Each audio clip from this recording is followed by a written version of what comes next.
Muy buenas tardes amigos de GES Intelectual. Bueno, mi nombre es Liceda Angulo y tenemos hoy un súper invitado. Él es el doctor Víctor Hugo Córdoba. Hola Víctor Hugo, buenas tardes, ¿cómo estás? Hola, buenas tardes. Gracias por la invitación. Ay, pues me encanta que estés aquí, que nos hayas compartido un poco de tiempo.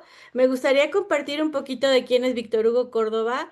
Él es egresado de la Facultad de Medicina de la Universidad Autónoma de México en 1985. Siendo estudiante de medicina. Publica en la revista Gastroenterology, en una de las primeras comunicaciones de coexistencia neurotransmisión visceral y colon irritable. Realizó su servicio social en investigación, obteniendo la presa Gustavo Báez Prada. Realizó la especialidad de medicina interna y la maestría en medicina en el Centro Médico Nacional del Instituto Mexicano del Seguro Social. Recibió el Premio Mundial de su especialidad en Kioto, Japón, en el 2000 por sus aportaciones en el área de disautonomía. El Colegio de Medicina Interna de México le otorgó dos premios nacionales por investigación en el área de disautonomía. Es expresidente de la institución y exsecretario general del Consejo Mexicano de Medicina Interna, del cual actual es consejero emérito. Fue miembro del claustro de profesores e investigadores y directivo de la Facultad Mexicana de Medicina de la Universidad La Salle, de la Facultad de Medicina de la UNAM y de la Escuela de Medicina de la Universidad Anáhuac. Autor de diversos artículos, libros de su especialidad y es miembro de Academias Nacionales de Bioética, Educación Médica y de Ciencias Médicas del Instituto Mexicano de Cultura. Egresado del IPADE, Escuela de Negocios de la Universidad Panamericana. Actualmente es editor de jefe de la revista de Medicina Interna, director de la Unidad de Neurociencias NTB en Ángeles, México y en Ángeles, Puebla, presidente del Comité Hospitalario de Bioética del Hospital Ángeles, México, miembro del Consejo Consultivo del SPI, empresa dedicada al desarrollo de tecnología en diagnóstico médico. Es titular del Seminario de Neurociencias en Medicina Interna de la División de Estudios de Posgrado en la Facultad de Medicina de la Universidad Nacional Autónoma de México y presidente del Grupo Internacional de Expertos para el Estudio de Síndrome de Metabólico. Bueno, Víctor, pues tienes un currículo súper amplio, ¿cómo no estar nerviosa contigo? Por Muchas favor. gracias, por favor, de haberme aceptado. Quiero comentarlos a los que nos ven aquí seguido. Yo fui a una conferencia en el Ángeles, Puebla, que dio el doctor Víctor Hugo, excelente sobre TDAH. Y bueno, me interesó muchísimo, lo abordé y gracias a que fue súper humilde, nos está donando esta hora de su tiempo, que es muy valiosa. Y bueno, gracias, Víctor, gracias. Quisiera yo empezar con algunas preguntas definiendo. Hace muy poquito escuché a algún médico decir que la disautonomía, como en tono despectivo, era decir que los médicos no te saben decir qué si te decían que tenías disautonomía, lo cual para los que los padecemos pareció bastante ofensiva y dolorosa. Entonces, por eso decidí hacer este programa y que tú que eres experto, nos platiques un poco. Te quiero hacer la primera pregunta, las escribí para no equivocarme.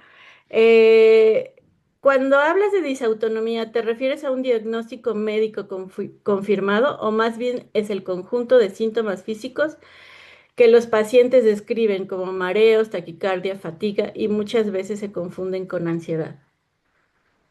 Pues muy buena pregunta. A ver, hay mucha gente que por mucho tiempo decidió que la disautonomía no existía.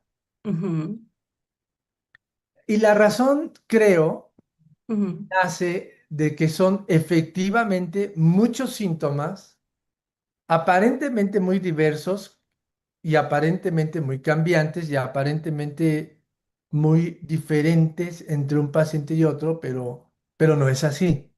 ujú, La base para entender esto se remonta entre 1985 y 1988, cuando el mundo se sorprende con un artículo brutal, brutal, brutal, justo en el Gastroenterology, ujú, del doctor Snape, que describe que en el intestino ujú, había tantos números de neuronas y de elementos de transmisión neuronal como en la cuerda espinal, como en la médula espinal. Esto fue un gol, ¿verdad? Fue un gol y es algo que los médicos modernos pues lo saben muy bien, pero como todo en la ciencia, en su momento fue un avance brutal para entender cosas como las pacientes y los pacientes que viven con molestias crónicas del intestino y que se llama colon irritable. Un término también complicado, ¿verdad? Bueno, pues ahí empezó todo esto cuando se daba al análisis que el colon irritable en un montón de personas iba agarrado de la mano de síntomas como estar mareado, tener problema o intolerancia con el calor o con el frío, tener estados nauseosos continuos, tener gastritis inespecíficas, sentirse como con un tung en los oídos. No Ujú, todos tienen todo, ¿cierto? Pero casi todos tienen algo de esto. Y el problema es que no solamente tienen un síntoma, sino que tienen varios síntomas. Y después se analizó que mucha gente, especialmente las mujeres, que tiene su explicación, las mujeres jóvenes delgadas, además se mareaban y que estaban muy ligadas a momentos en los cuales ellas ah, podía verse que tenían además vagina irritable, vejiga irritable, piel irritable, reacción de los ojos irritables. Y entonces, pues, como se conocían las situaciones antes, pues dijo, esto es ansiedad, ¿no? Porque todo esto puede tener una persona con ansiedad, pues también es cierto, ¿ok? ujú, Entonces, el punto de quiebre es cuando se descubre la segunda situación. O sea, ya tenemos dos elementos en este juego. ujú, Uno, que el intestino está lleno de neuronas.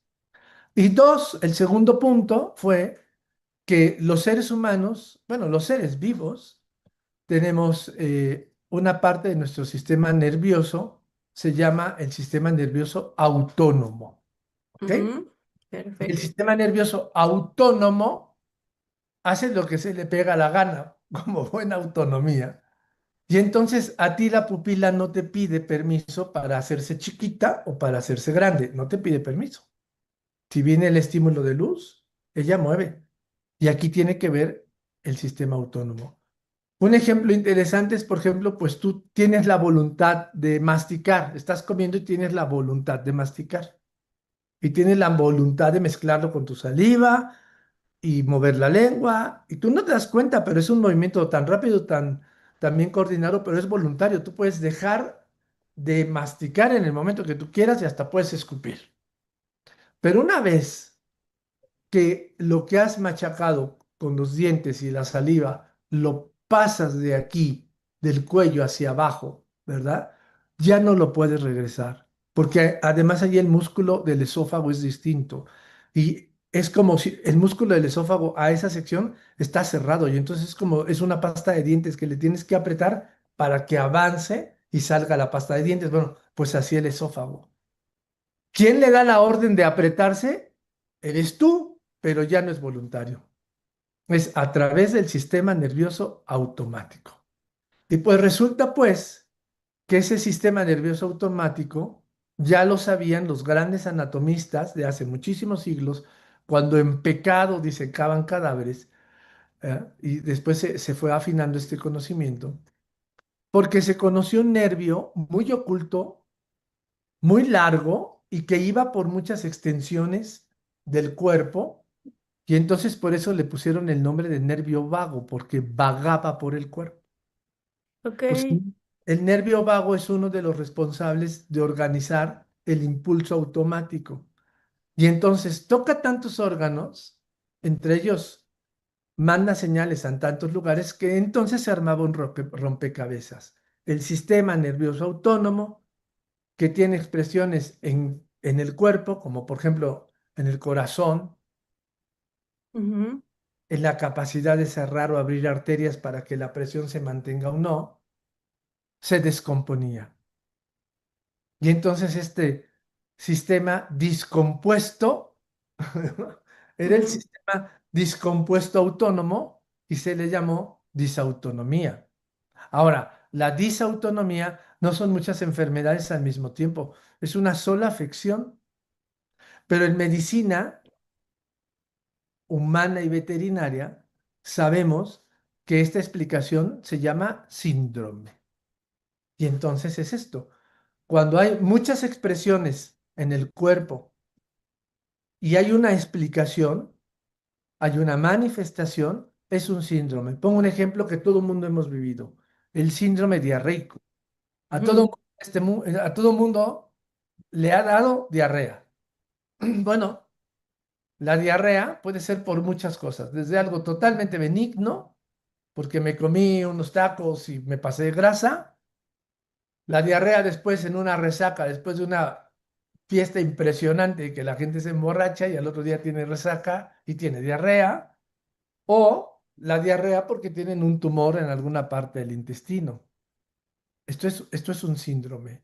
Muchas causas, muchas expresiones, pero al final hay una explicación, como la fiebre.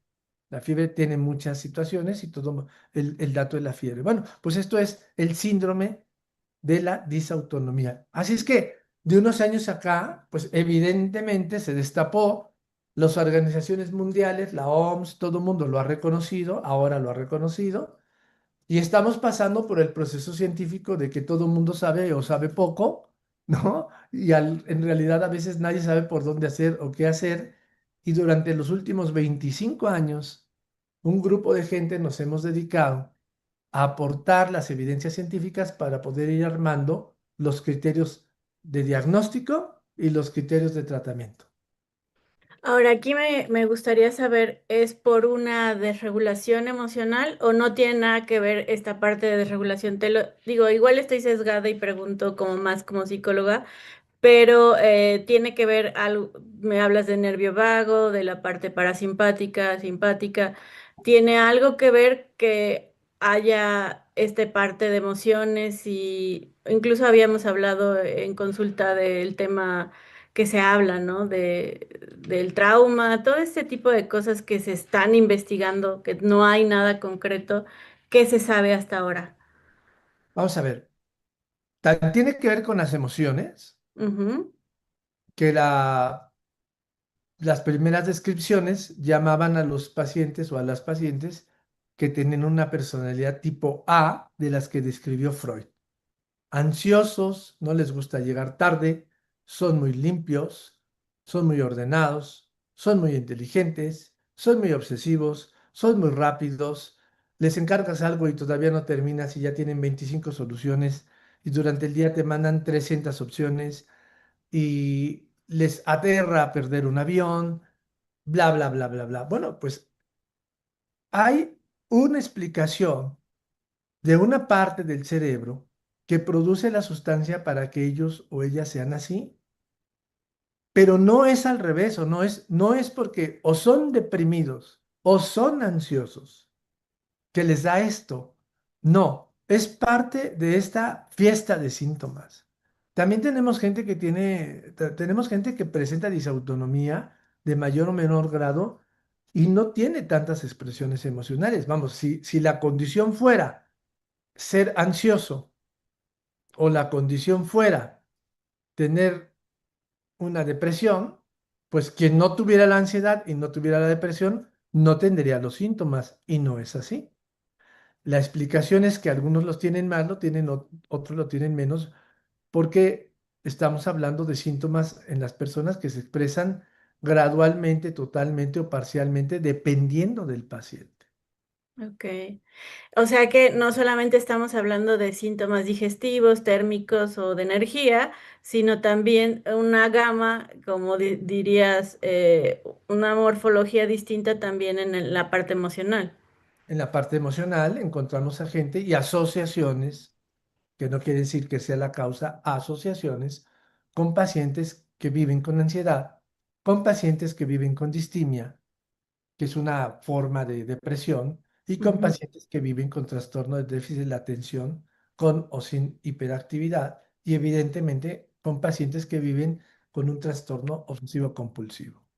Ok, y justo ahí, con respecto a un artículo que leí de usted, ¿usted cree que la disautonomía es una compañera del TDAH o parte del sistema desregulado mente-cuerpo? Pues es parte del sistema de disregulación del mente-cuerpo y un paciente que tiene un trastorno de déficit de la atención tiene un mapa cerebral totalmente distinto, unas expresiones de viaje de ondas totalmente distintas y por supuesto una serie de transmisores neurológicos totalmente distintos. Ok, y aquí me gustaría como entrar, ¿qué vino primero, el TDAH o sea, por ejemplo, ¿cree que la disautonomía podría venir antes del TDAH o es decir, que el cuerpo se desregula primero y luego el cerebro responde con fatiga, e inatención o la entiende como la consecuencia emocional del trastorno? Todos los octubres, en la primera semana, busco como buscar la olla de oro al final del arco iris, si mi nombre ya salió en el premio Nobel y sigo viendo que no sale mi nombre en el premio Nobel de Medicina. Pero si yo pudiera responder lo que me acabas de preguntar, el próximo octubre haríamos una fiesta en Puebla con mole poblano y mariachis para celebrar que tengo el premio Nobel. Ahora, vamos a matizarlo de otra manera. Los pacientes que tienen las afecciones que hemos dicho, evidentemente tienen mucho más expresión de los síntomas. Y eso que no hemos tocado la puerta de algo más complicado que se llama el trastorno del límite de la personalidad. Ujú. El trastorno del límite de la personalidad hace ¡pum! Con síntomas y muchos de estos pacientes a mí me llegan porque se pum pegó y tienen síncope y se desmayan y no es un desmayo por efecto cerebral, es porque el corazón se le sale de ritmo. Qué interesante. Fíjate que justo, o sea, me interesa mucho por la desregulación. Yo estoy investigando justo de la desregulación y, por ejemplo, si lo miramos desde la autorregulación fisiológica, ¿qué pasa primero, la descompensación corporal o la pérdida de foco cognitivo? Sin duda la pérdida de foco cognitivo, sin duda. Ok. Ahora, ¿por qué en esta parte, o sea, por qué relacionaste disautonomía con TLP? Y no en general con desregulación emocional. Te digo porque como psicóloga, muchos de los trastornos que existen en el DMS5 tienen desregulación emocional, muchos. ¿Por qué se te hace más coincidente ese tipo de morfología? A ver, el DSM-5 tiene unas grandes ventajas, Ajá, entre ellas que nos ha permitido ordenar y jerarquizar una ajá, serie de afecciones que le podemos llamar enfermedades, ¿ok? ajá, Y tiene alguna gran desventaja. Por ejemplo, si alguno de nosotros nos ponemos a responder depresión del DM5, va a parecer que todos la estamos enfrentando. No olviden, totalmente. también el DM5 es un gran trabajo que ayuda mucho para el fenómeno de epidemiología, ¿cierto? O sea, por lo menos vamos a empezar a clasificar por aquí y por allá para saber qué vamos a hacer, ¿ok? Ujú. Otra cosa es lo que hemos dicho y afirmo lo del TLP porque, como tú sabes, nosotros hacemos mapas cerebrales en quinta dimensión. No soy yo solo, nada de esto que yo hago lo hago solo. Somos un equipo de varios países ya hace muchos años. Yo he de ir cumpliendo por ahí de 15 años de leer mapas cerebrales y comparto mi base de datos con la base de datos, cuidando todo lo que la normatividad nacional e internacional pide del manejo de datos dentro de procesos científicos. Y hemos visto, como voy publicando, por ahí tú tienes un artículo que publiqué justo de cómo el TDAH se expresaba con varias cosas, y hemos visto la asociación de los pacientes que tienen trastorno límite de la personalidad que actúan de manera diferente, se desajusta el sistema automático y nos cuesta mucho más trabajo controlarlo. De hecho, cuando conviven la depresión y la disautonomía, la ansiedad y la disautonomía, el manejo es mucho más fácil que si convive el trastorno límite de la personalidad, que además probablemente tú estés de acuerdo conmigo y muchos radioescuchas, si son psicólogos, estarán de acuerdo conmigo que en el trastorno límite de la personalidad todos caemos de rodillas con este trastorno. Sí, sí, Que no es totalmente. posible que un paciente con TLP sea tratado por un psiquiatra ni por un psicólogo. Tenemos que ir juntos, tenemos que ir juntos. Y que estos pacientes, aunque mejoren, y desde el Ujú. punto de vista de médico, los médicos debemos retirarnos, pero el paciente no puede dejar al terapeuta. Y un Sí. día, si quieres, hablamos de todos los estudios y todos los fenómenos, porque no es el momento que hay acerca de por qué les va mejor cuando tienen el terapeuta al lado, dado que es una verdadera lluvia de neurotransmisión. Fíjate que se me hace muy, muy similar ese trastorno y a veces creo que está mal diagnosticado también con el TEA, ¿no? O sea, con un autismo, autismo en mujer que luego muchas veces no es diagnosticado porque las mujeres enmascaran de alguna manera mucho más, Claro, ¿no? es, Y es, te cuesta trabajo decirlo ajá, a estas alturas del mundo. Y yo que he aprendido muchísimo con mi hija, que es politóloga y es una gran estudiosa de estos fenómenos y del feminismo, pues cuesta más trabajo que estas expresiones se den en pleno 2025. Pero también hay un tema médico, que son los espectros, ¿sabes? ujú, Ah, es difícil en estas clasificaciones y en estos pacientes decir, tiene TLP, punto. No, no, las personas que viven con autismo son como un collage de colores. Ese es el espectro. Los pacientes que tienen afectada la memoria, no, no es tan fácil decir a alguien tiene una enfermedad Alzheimer, ¿verdad? Claro, cuando no se sabe, pues todo el mundo dice, antes había hasta el término demencia senil. Va, es que la demencia senil es un término también, yo te diría, muy polarizado, muy feo y te podría decir hasta discriminatorio, ¿no? claro. Eh, no, el espectro de perder la memoria es muy distinto. Por ejemplo, la neblina en la memoria que tenemos ahora después del COVID pues, se puede asociar con estas cosas. Pues eso pasa en las enfermedades que tú ves, en las enfermedades que yo veo cuando hablamos de conciencia, emoción, desregulación emocional. No es un uno total.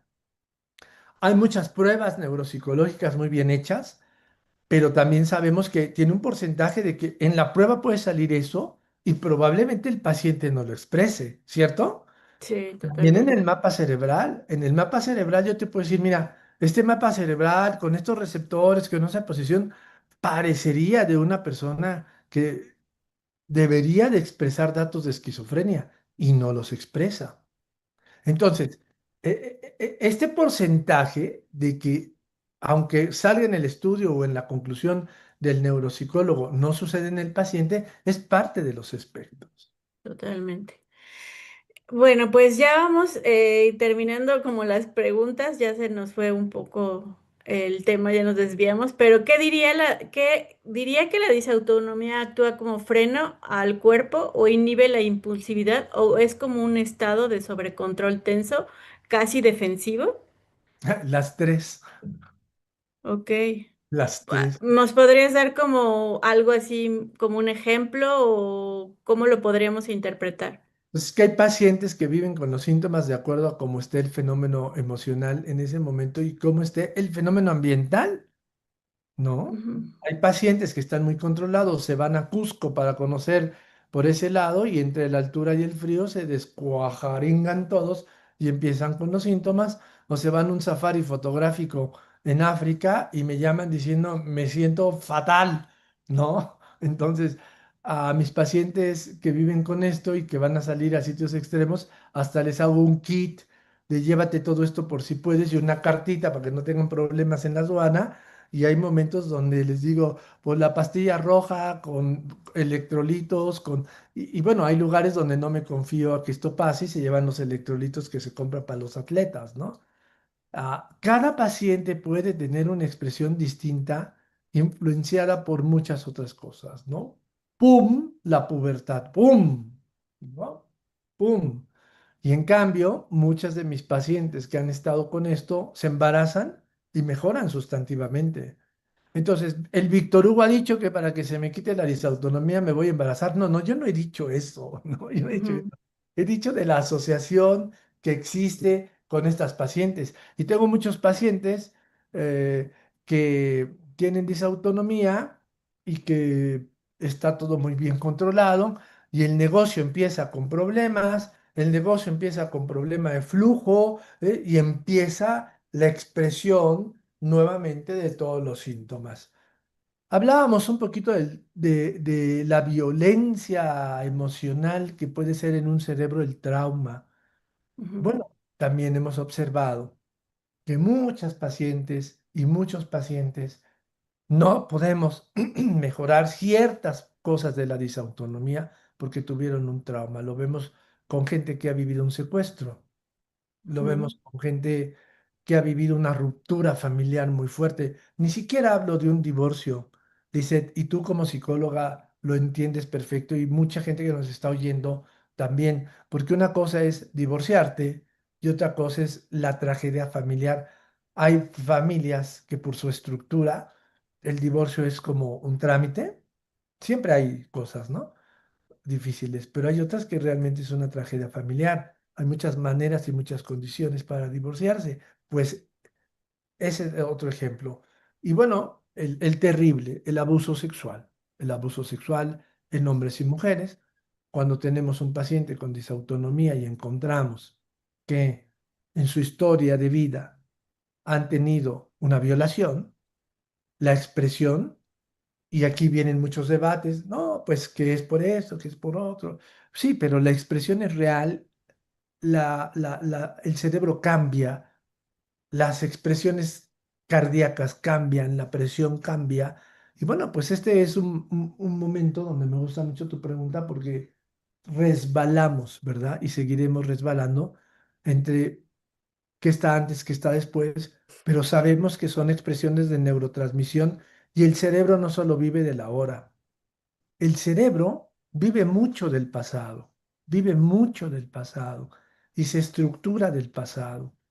Y la experiencia que se va administrando y guardando en el hipocampo tiene en contra a su comadre la amígdala, que es toda explosiva, toda complicada, toda difícil. Bueno, pues hay pacientes que hemos encontrado con cierto tipo de disautonomía, con cierto tipo de historia personal de trauma y cuando encontramos los análisis de la amígdala, encontramos que la amígdala cerebral, ¿no? La amígdala cerebral está mal y cuando la vemos en una resonancia magnética funcional, hemos llegado a encontrar que está peor el lado derecho que el lado izquierdo. Entonces, un psicólogo, un internista, un geriatra, un pediatra, un psiquiatra no pueden llegar a esas profundidades.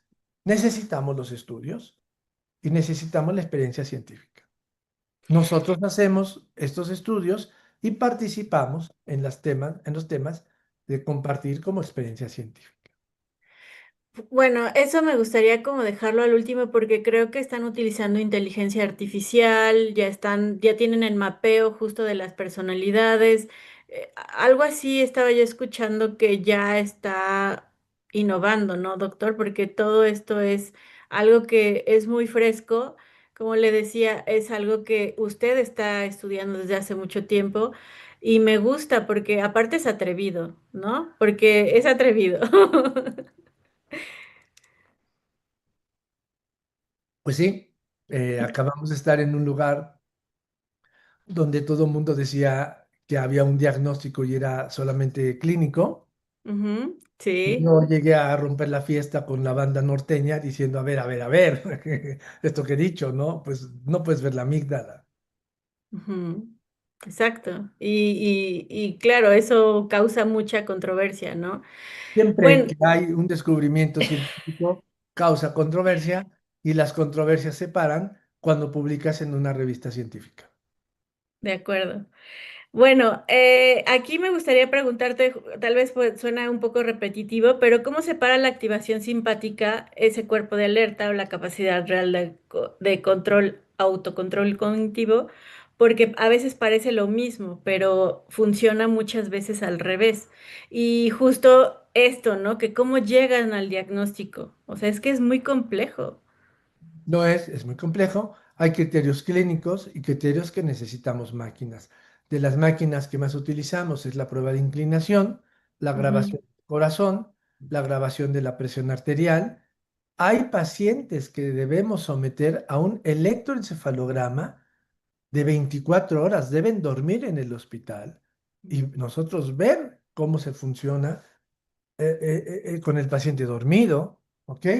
Y evidentemente hay muchas maneras, no todos los mapas cerebrales son iguales, hay que buscar neuroreceptores y sin duda también hay pacientes en los que es muy importante hacer las pruebas de cómo camina, ¿no? De cómo está la estructura muscular. Es complejo, sí. Ahora, efectivamente, eh, la línea de la expresión del nervio vago o la línea de expresión del sistema automático puede llevarnos a muchas expresiones del cuerpo que simulan otras. Te doy un ejemplo facilito. Hay algunos pacientes que cuando los estudiamos tienen una pequeña perforación entre la aurícula del lado izquierdo y la aurícula del lado derecho. Y estos, mediante cateterismo, hemos cerrado la aurícula y el paciente mejora muchísimo. Como también hemos tenido pacientes que la vesícula biliar tiene lodo biliar, o sea, piedras chiquitas, y al paciente se le quita la vesícula y el paciente mejora. Fíjate, y jamás lo relacionarías con esto. Antes no, ahora sí, y esta expresión nació porque teníamos precisamente los grupos que vemos pacientes, que nos comunicamos internacionalmente y que empezamos a buscar asociaciones de pacientes. Dice, oye, pues fulano de tal en Inglaterra, o fulano de tal en España, o fulano de tal en Italia, o fulano de tal en Denver o en Nueva York, o, o los fulanos de tal en Puebla, entre ellos yo, están reportando que sus pacientes que estudian por disautonomía, nada que ver, ¿no? Se llama serendipia en ciencia. Por Ujú. X razón los operaron de la vesícula y mejoraron. Entonces dice, bueno, vamos a empezar a estudiar qué pasó allí. La serendipia en ciencia es cuando te encuentras algo que te sirve pero que no andabas buscando. Lo has encontrado por azar. De acuerdo. Ok, intentó analizar si la ansiedad media o amplificada o amplificaba la relación entre disautonomía y atención. Y por supuesto, es la explicación, es el neuroreceptor. El neuroreceptor, ok. Encontró algo interesante entre las bandas teta y beta, ¿pudieran relacionarse directamente con la disautonomía? Sí, el paciente que tiene disautonomía con expresión completa, vemos cómo se mueven las ondas cerebrales de manera distinta y cómo ciertos marcajes hablan de la zona límbica, ¿no? Hablan de la zona profunda, la amígdala, y evidentemente se documentan en el mapa. Vuelvo al mismo argumento anterior. Hay pacientes que lo tienen en el registro, pero no se traslada a la expresión clínica. Sí, por eso es importante la correlación, ¿no? Del clínico con las pruebas. Sí. Ok, ¿los patrones neuroeléctricos de la disautonomía se parecen a las de la ansiedad o realmente son distintos? No, son distintos, pero podemos mirar cuando además hay ansiedad. Ok. Y nos queda poquito. ¿Podría ser que la disautonomía sea el verdadero corazón del fenotipo del TDAH, que la inatención sea solo el reflejo cognitivo de un sistema nervioso agotado? Esto es interesante, lo mismo que hace ratito, ¿no? Que fue primero, ¿no? Pero bueno, ¿qué? ¿Qué me responde a esto? No, Porque, no, no es el único actor ujú, y evidentemente disautonomía con TDAH, no con TDA, sino con TDAH, son patrones súper complicados, diferentes y que los pacientes pueden tener mucha expresión. Cuando el TDAH baja, baja la disautonomía. ujú, La inatención ujú, bien llevada por el terapeuta y bien en buena conducción y con la colaboración de mucha gente, digo, de los niños hasta del colegio y de la gente hasta en sus empresas del jefe, pues es lo que ayuda a llevar que esa inatención pueda ir a la calma. En este país es muy complicado, que de pronto un empleado llegue con el jefe de no sé qué empresa o en el sector privado o gubernamental es igual, y que le digan, bueno, pues es que fulanito cada 20 minutos debe salir, esperar, calmar y regresar. Y en lugar de darle una lista de 25 cosas para que él sea eficiente, le tengo que dar tres o cuatro. Cuando termine, otras tres o cuatro. Y ese es un tema muy fuerte, Lisette, que tenemos que fomentar, porque esta cultura no existe ni para el TDAH, ni para la depresión, al contrario, se estigmatiza en el sector público y en el sector privado. Tenemos que cambiar como sociedad. Ese es un tema, mira, este país tiene muchas deudas sociales, ¿estás de acuerdo, sabes? totalmente, Bueno, y en totalmente. salud mental tiene una muy grande.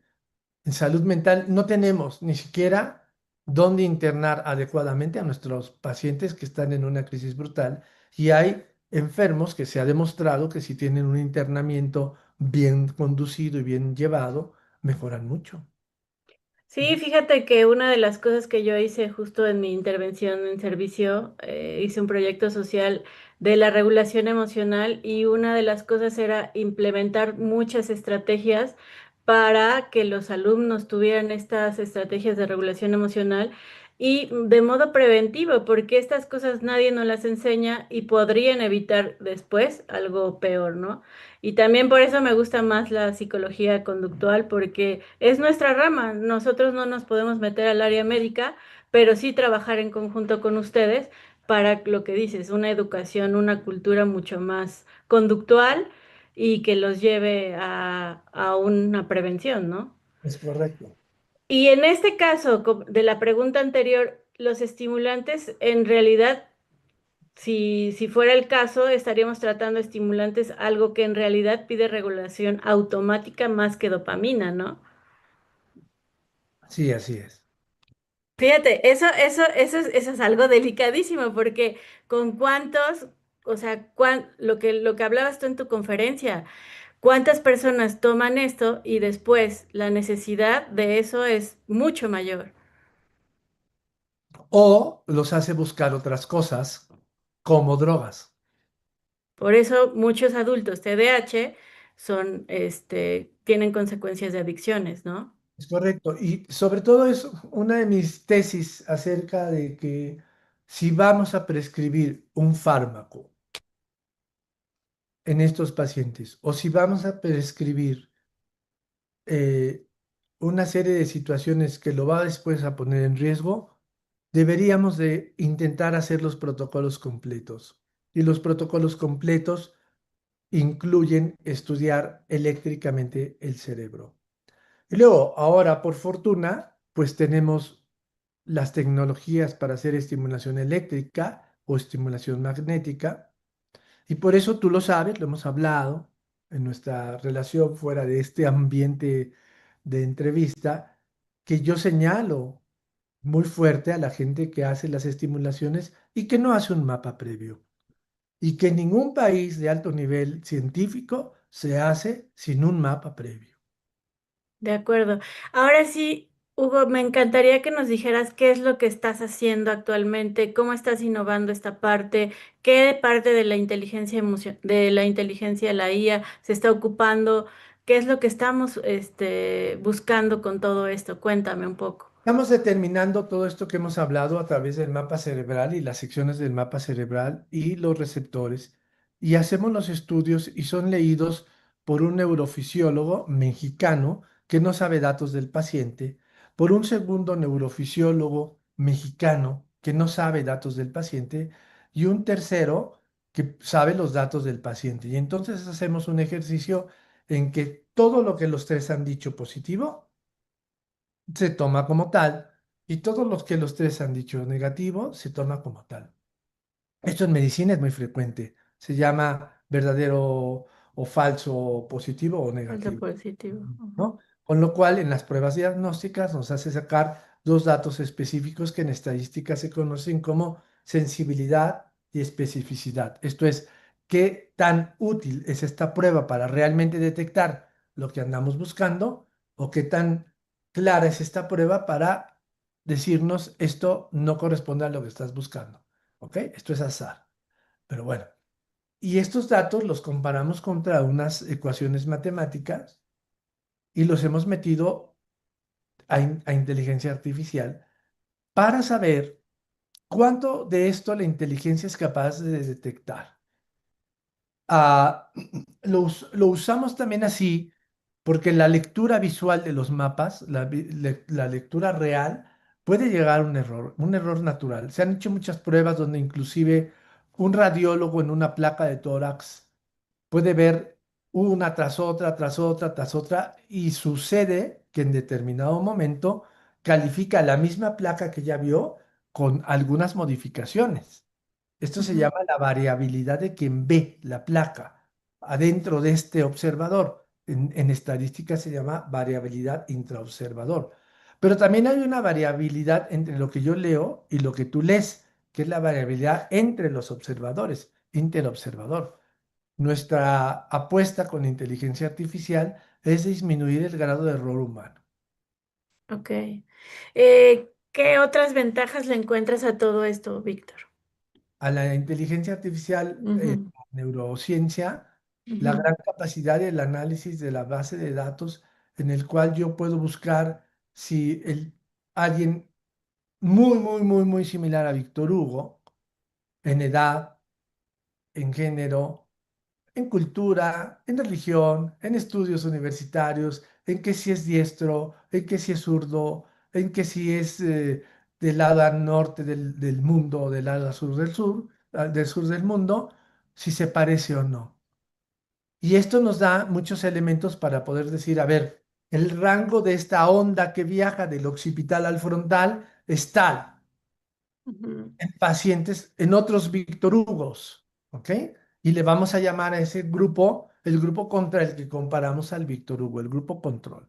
Nos da mucha información y mucha certidumbre cuando comparamos datos. Ok. Víctor, ¿cuáles son tus planes? Algo que me gustaba mucho de ti, que fuiste algo que rompió, la verdad, como la monotonía. Hubo mucha gente brillante en la charla de esa vez, pero tú rompiste con todo. Y algo que me gusta mucho es esta parte de cómo visualizas las cosas, como que o sea, rompes esquemas y visualizas. ¿Qué observas para un futuro con todo esto? Cuando seamos capaces de identificar todos los biomarcadores cerebrales, vamos a poder determinar justo a qué cerebros vamos a invadir con actividad eléctrica o con actividad magnética y en dónde para mejorar los circuitos neuronales. Hoy por hoy, en Puebla, claro que damos terapia de estimulación eléctrica y de estimulación magnética para todas las enfermedades que hemos dicho y para otras más, ¿no? El insomnio, por ejemplo, ¿no? La dependencia al cigarro, por ejemplo, ¿no? Ujú. O algunas otras cosas como estoy agobiado con el trabajo. Muy bien. Ya por último, Víctor, ¿dónde te pueden encontrar? ¿Dónde están tus redes sociales? ¿Qué podemos hacer para localizarte? ¿Quién es tu equipo? Platícanos un poquito más.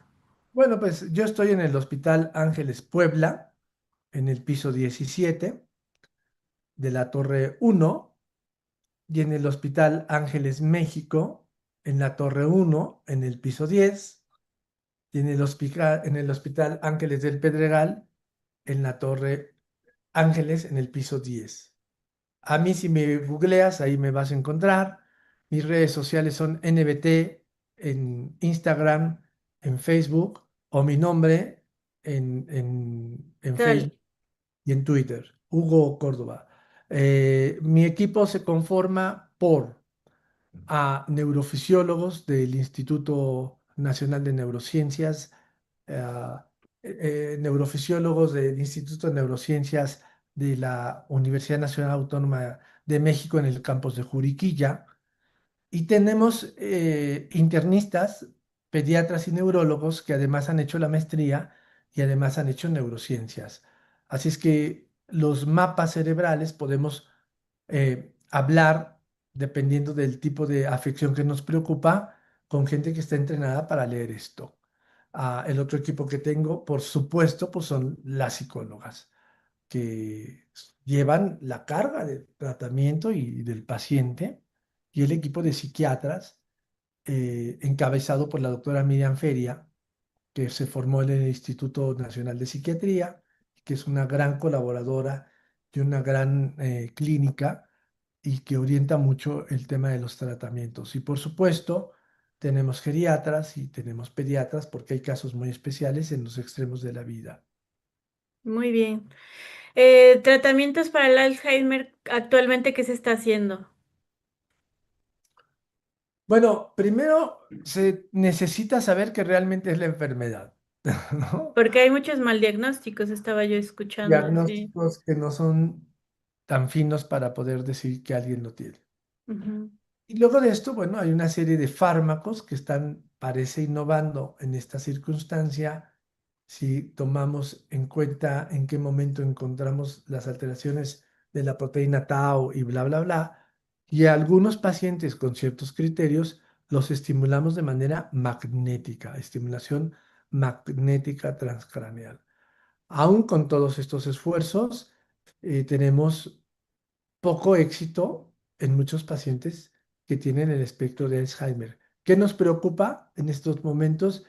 Tratar de pichar, ¿no? Tratar de agarrar, tratar de tener a los pacientes con el diagnóstico lo más previo posible cuando aún hay tejido cerebral. Y cuidarnos mucho y cuidar mucho a los pacientes que viven con diabetes, que a larga evolución se ha encontrado, y se llama tal así, diabetes tipo 3, se ha encontrado que tienen alteraciones muy similares al Alzheimer. Muy bien. Pues bueno, Víctor, no te quito más tiempo porque sé que tienes mucho tu tiempo limitado. Te agradezco mucho el tiempo que nos brindaste. La verdad es que me hubiera gustado un poquito, sé que estudiaste también en otras partes del mundo. Me hubiera encantado intimidar más en qué fue tu vida, cómo fue que llegaste, por qué te interesó tanto. Pero bueno, ya será que nos des otro espacio si es que nos permites. Con mucho gusto, cuando quieran nos organizamos y volvemos a estar en este espacio. Pues muchísimas gracias, gracias a todos nuestros oyentes. Pues nos vemos pronto. Gracias a GES Intelectual por el espacio y estamos por vernos. Gracias. Gracias, buenas tardes. Bye. Bye.